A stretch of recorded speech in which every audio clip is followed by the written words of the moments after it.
এবং ভারতের সম্পর্ক বর্তমানে কেমন, এই প্রশ্নটা যদি করা হয় তাহলে অনেকগুলো বিষয় সামনে উঠে আসে। একদিকে দেখা যায় যে ব্যবসায়িক দিক থেকে ইরান এবং ভারতের মধ্যে একটা সম্পর্ক রয়েছে, সামাজিকগত দিক থেকেও একটা সম্পর্ক রয়েছে। আবার যদি ভারতীয় বিভিন্ন স্থাপনা দেখি, সেখানেও কিন্তু পারস্যের ছোঁয়া রয়েছে, পার্সি সংস্কৃতির ছোঁয়া দেখতে পাওয়া যায়। তাহলে এবারে প্রশ্নটা আসে যে যদি আমরা অতীতের পারস্য এবং অতীতের ভারতের ইতিহাসটা একটু দেখি, তাহলে এই বিষয়টা আরো বেশি করে পরিষ্কার হয়ে যায় যে এক সময় এতটা ভালো বন্ধু দুই দেশ কি করে এরকমভাবে দূরে সরে গেল, কি করে সম্পর্কটা শত্রুতায় পরিণত হলো, কি করে শুধুমাত্র এই দুই দেশের মধ্যে ব্যবসায়িক সম্পর্কটুকুই থেকে গেল, চলে গেল আত্মীয়তা। আমরা সবাই জানি যে নাদির শাহ ভারতবর্ষ আক্রমণ করেছিল। নাদির শাহর ভারতবর্ষ আক্রমণ ভারতের মুঘল সাম্রাজ্যের পতন এবং ভারতের ইতিহাসকে বলা যায় যেন নতুন রূপরেখায় একেবারে নিয়ে চলে গেল। নাদির শাহ শুধুমাত্র ভারত আক্রমণ করেনি, ভারত থেকে নিয়ে গিয়েছে ময়ূর সিংহাসন, নিয়ে গেছে কোহিনূর হীরা, এমন একাধিক কথাও শোনা যায়। ইতিহাস ঘাটলে পরে ইতিহাসের কালের গর্ভে উঠে আসে এমন অনেক ঘটনা। আর সেই জায়গা থেকেই পারস্য এবং ভারতের সম্পর্কে চিড় ধরতে শুরু করে। আর এই জায়গা থেকেই চলে আসে বিশ্বাসঘাতকতা, কারণ বন্ধু হিসেবে ভারত বিশ্বাস করেছিল পারস্যকে, কিন্তু নাদির শাহর ভারত আক্রমণ এবং একাধিক মানুষজনকে দিল্লিতে জানে শেষ করার এই ইতিহাসে ভারত এবং পারস্যের সম্পর্কের মধ্যে একটা ফাটল তৈরি করে দিল, এনে দিল বিশ্বাসঘাতকতা। স্বাভাবিকভাবে এরপরে প্রশ্ন উঠে আসে যে পারস্যর সঙ্গে পরবর্তীতে তাহলে আমেরিকার সম্পর্ক খারাপ কোন দিক থেকে এলো। পরবর্তীতে যখন ইরান নাম হয় পারস্যের, তখন সেখানে রয়েছেন রেজা পাহলভি। এবার তার আমলটা কেমন ছিল? তিনি কিন্তু ছিলেন অন্যরকম মানুষ, তিনি ছিলেন খানিকটা পাশ্চাত্য সংস্কৃতি ঘেঁষা মানুষ। নারী স্বাধীনতা ছিল ইরানে, ইরানের নারীরা তারা ব্যাডমিন্টন খেলতেন, তারা খেলাধুলা করতেন, তারা শর্ট স্কার্ট পরতেন। অর্থাৎ যদি দেখা যায় যে ওয়েস্টার্ন কালচারে বিশ্বাসী ছিলেন এই রেজা পাহলভি। অর্থাৎ দেখা যাচ্ছে যে সেই সময়কার ইরান আর এই ইরানের মধ্যে আকাশ পাতাল পার্থক্য। এবারে যদি তার পরের দিকটা আমরা দেখি, আমরা চলে আসছি 1979-এ। 1979-এ এই রেজা পাহলভি সরে যাচ্ছেন এবং তার জায়গায় উঠে আসছে ধর্মীয় গুরু খমেনি। কে তিনি? এই আমরা বর্তমান যে খমেনির মৃত্যু নিয়ে যে আমরা এত কথা বলছি, তারই আগের মানুষ, অর্থাৎ তারই পূর্বসূরি হচ্ছেন তিনি। এই যে যার ছবি আপনারা দেখতে পাচ্ছেন, ইনি হচ্ছেন সেই ব্যক্তি। এই ব্যক্তির হাত ধরেই বলা যায় যে মোল্লাতন্ত্রের প্রতিষ্ঠা হলো ইরানে। ইরানে কি হলো? ইরানের অবস্থা একেবারে বিপুল পরিমাণে বদলে গেল, নারী স্বাধীনতা একেবারে শূন্যতে এসে পৌঁছলো, আর ইরানের ভেতরে শুরু হলো একের পর এক অত্যাচারের ঘটনা, যার প্রতিবাদে বারবার সর্বতে দেখা গেছে, আমরাও আপনাদের বিভিন্ন ছবি দেখিয়েছি, যে বর্তমানে দাঁড়িয়ে সেই ট্র্যাডিশন যেন চলে আসছিল ইরানে, যে নারীদের ওপরে অত্যাচার, ইরানের মানুষের ওপরে অত্যাচার, যার প্রতিবাদে ইরানি মেয়েরা বারবার সরব হয়েছে। এবার এই ছবিগুলো যখন আমরা দেখছি, তখনই বোঝা যাচ্ছে যে ইরানের ভেতরের গতি প্রকৃতি ঠিক কিভাবে বদলে গেছে। আর স্বাভাবিকভাবে রেজা পাহলভির সঙ্গে সম্পর্ক, রেজা পাহলভি সরে যাওয়ার পরে কিন্তু আমেরিকার সঙ্গেও সম্পর্ক খারাপ হতে শুরু করে এই খোমেনি আসার পরে। এবারে আরো একটা যেটা বিষয়, তার পরবর্তীতে ভারতের সঙ্গে সম্পর্কটা তাহলে ঠিক কোন জায়গায় দাঁড়িয়ে রইল? ভারত সেই সময় যথেষ্ট পরিমাণে একটা তেলের আমদানি চলছিল।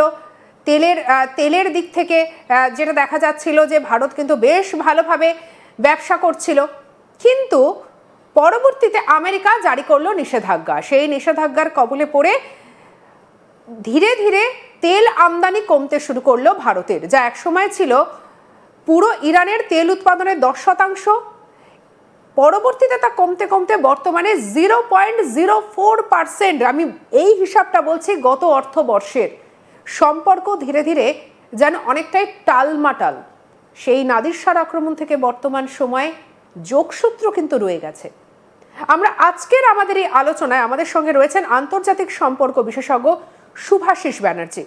শুভাশিস বাবু, আপনাকে স্বাগত জানাবো আজ তাক বাংলায়। আমি আপনার কাছ থেকে একটু জানতে চাইবো যে বর্তমানের অবস্থাটা ঠিক কি।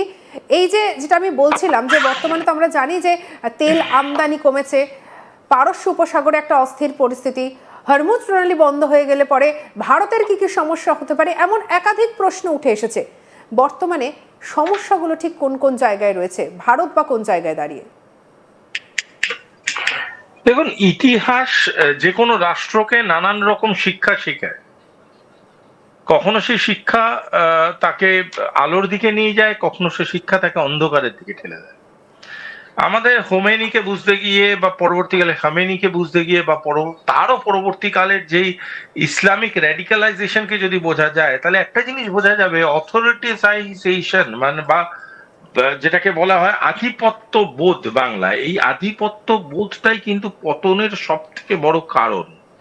সবাই চেষ্টা করেছে ইরানকে দখল করতে, সবাই চেষ্টা করেছে ইরানের মানসিকতাটাকে দখল করতে, সবাই চেষ্টা করছে ইরানের মস্তিষ্কের উপরে নিজের গভর্নেন্সটা চালাতে।